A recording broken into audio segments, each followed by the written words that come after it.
Hey, what's going on, you guys? So in today's video, I am going to talk about if it is possible to transfer your Epic Games to Steam. So let's find out.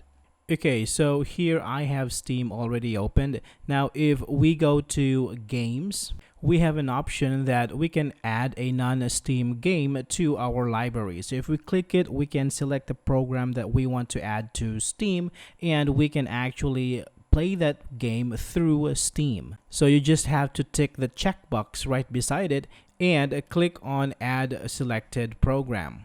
Now, if your game is not on the list, you can click on Browse and you can find the game manually, and then after that you can click on Add Selected Programs and your game will be on Steam's library.